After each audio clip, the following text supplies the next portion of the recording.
पश्चिम बंगालमध्ये जी कलकत्ता इथे जी घटना घडली, मेडिकल कॉलेजच्या विद्यार्थिनीवर गँगरेप करून तिची हत्या करण्यात आली। आत्ताच नुकतंच बदलापूरला जी घटना घडली, सफाई कामगारांनी 2 मुलींवर एन्युस्ट्रेशन बाथरूममध्ये केलं आणि सीएमच्या एरियामध्ये ही घटना घडली।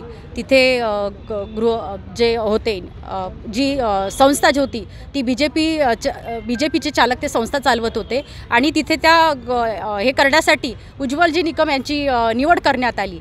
त्या केसमध्ये उज्ज्वल निकम यांची निवड करण्यात आली। आता नुकतंच जे अकोल्याला जे प्रकरण घडलं बाडापूर काजी या गावामध्ये आणि जिल्हा परिषदची शाळा आहे तिथे 6 मुलींचं येऊन शोषण हे शिक्षक करत होते। शिक्षक की भक्षक आहे? आमच्या मुलींचं रक्षण कोण करणार मला सांगा। आज आम्ही लहानाचं मोठं करतो, 9 महिने पोटामध्ये बाळाला मोठं करतो, बाहेर काढतो। आज 3 वर्षाच्या मुलींवर बलात्कार होत आहे। शिक्षणाची सुरुवात जेव्हा मुलींची होत आहे तर मेडिकल कॉलेजपर्यंत या घटना घडून राहिल्या।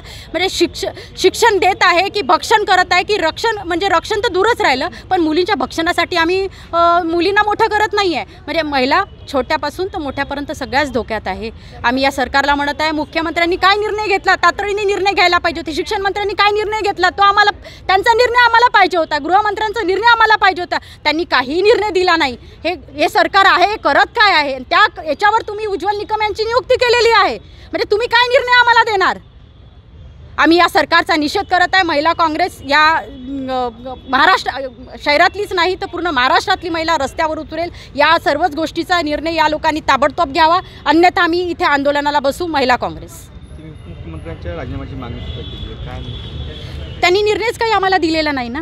मला सांगा, जेव्हा आपण सत्तेत आहो, बीजेपी सरकार सत्तेमध्ये आहे, आघाडीचं तुमचं सरकार आहे, तुम्ही निर्णय द्यायला पाहिजे होता ना। एवढं सीएमच्या एरियामध्ये ही घटना घडत आहे, तुम्ही तिथे नेट बंद केलं आहे। नेटमध्ये सगळ्या बातम्या व्हायरल होतात, तुम्ही नेट का बंद केलं?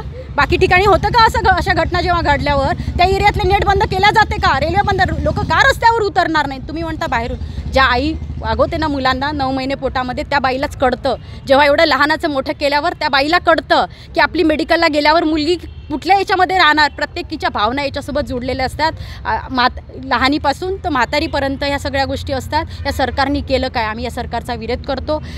शिंदे सरकारने याला राजीनामा द्यावा, गृहमंत्र्यांनी राजीनामा द्यावा, फडणवीसांनी राजीनामा द्यावा, कारण आम्ही खूप त्रस्त झालो आहे। कारण महाराष्ट्रामध्ये ही घटना घडत आहे जिथे महाराष्ट्राचे सरकार शिंदे साहेब आहेत।